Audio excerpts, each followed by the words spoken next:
नमस्कार। आज हमारे पास जो सामग्री आई है वो वाकई दिलचस्प है। एक कृष्ण मंत्र जिसे श्रोत क्लेश नाशक कहते हैं। हाँ, क्लेशनाशक। सुनने में तो ये चार नाम कृष्ण, वासुदेव, हरि, गोविंद बहुत सीधे सरल लगते हैं, पर जो स्रोत हमने देखे वो बताते हैं कि इसके पीछे काफी गहरा इतिहास और मायने छिपे हैं। बिल्कुल।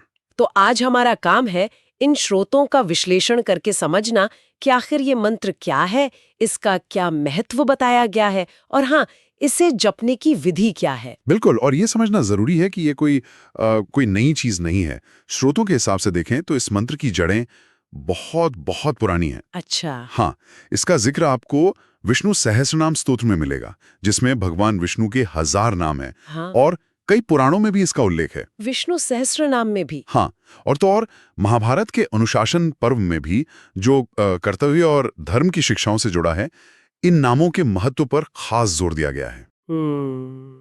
अच्छा, तो मतलब ये सिर्फ धार्मिक ग्रंथों की बात नहीं है, हाँ, इसका कोई व्यावहारिक संदर्भ भी बताया गया है। ये जो क्लेशनाशक शब्द है, हाँ, इस पर स्रोत काफी जोर देते दिख रहे हैं। हाँ, हाँ, इसका ठीक ठीक मतलब क्या बताया गया है? हाँ, हाँ, यही इसकी आप कह सकते हैं खासियत है।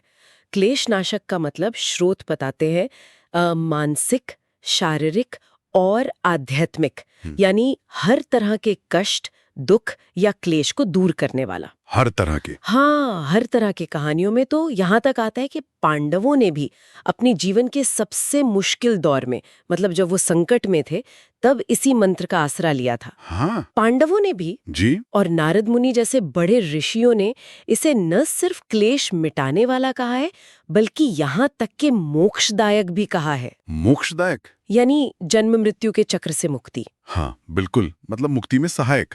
और ऐसा नहीं कि ये सिर्फ उत्तर भारत की बात हो, दक्षिण भारत की जो संत परंपराएं हैं उनमें भी इसका उल्लेख मिलता है। ये इतना प्रभावी है, तो क्या इसे जपने की कोई बहुत जटिल, कोई कठिन विधि बताई गई है? अक्सर ऐसे शक्तिशाली मंत्रों के साथ कई नियम जुड़े होते हैं ना? यहीं पर बात और भी दिलचस्प हो जाती है। स्रोत बताते हैं कि इसके जप के लिए कोई बहुत सख्त नियम नहीं है। सच में? कोई सख्त नियम नहीं। इसे मूल रूप से एक स्मरण मंत्र कहा गया है। मतलब ऐसा मंत्र जिसे आप कभी भी कहीं भी बस याद करके मन में दोहरा सकते हैं। मुख्य चीज है आपका भाव, आपकी श्रद्धा। स्मरण मंत्र। यानी बस याद करना है। हाँ, बस याद करना।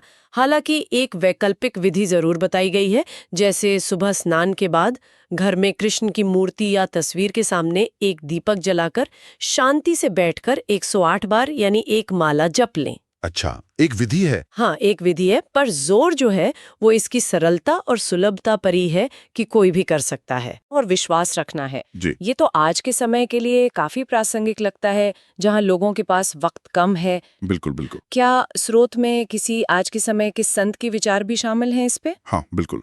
स्रोत में प्रेमानंद जी महाराज के विचारों का भी जिक्र आता है। ओ, प्रेमानंद जी महाराज। जी। वो क्या कहते हैं? वो भी यही कहते हैं कि ये मंत्र देखो कितना सरल है और इसमें भक्ति का पूरा सार, पूरा निचोड़ समाया हुआ है।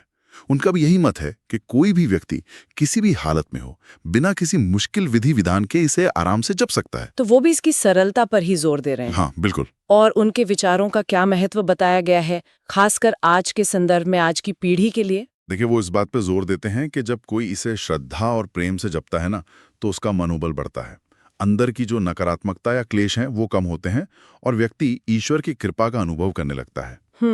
मनोबल बढ़ना और नकारात्मकता कम होना। हाँ, और खास तौर पर वो युवाओं को इसे अपनाने की सलाह देते हैं। उनका मानना है कि आज की जो भाग दौड़ भरी जिंदगी है, इतना तनाव है, हाँ, तनाव तो बहुत है। तो ऐसे में ये मंत्र मानसिक शांति पाने का एक बहुत ही सुलभ, आसान जरिया बन सकता है। और ये चीज दिखाती है कि कैसे ये सदियों पुराना ज्ञान आज की जरूरतों से भी जुड़ सकता है, आज भी उतना ही प्रासंगिक है। बिल्कुल सही कहा।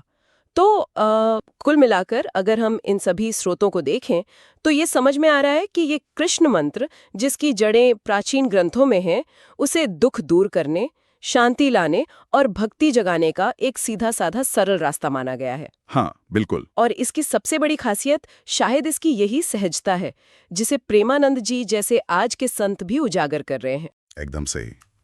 और ये सारी जानकारी, ये पूरा विश्लेषण एक गहरा सवाल भी कहीं ना कहीं मन में छोड़ जाता है ना। कैसा सवाल? यही कि आखिर कैसे कैसे सिर्फ कुछ शब्द, ध्वनि और व्यक्ति की श्रद्धा, इन तीनों का मेल, जैसा कि इन स्रोतों में दावा किया गया है, किसी की मानसिक और आध्यात्मिक स्थिति पर इतना गहरा असर डाल सकता है। हाँ, ये सोचने वाली बात तो है। ये विचारणीय है कि कैसे हजारों साल पुरानी ये बातें, ये ज्ञान आज भी लोगों के लिए इतने मायने रखते हैं, इतने प्रासंगिक बने हुए हैं।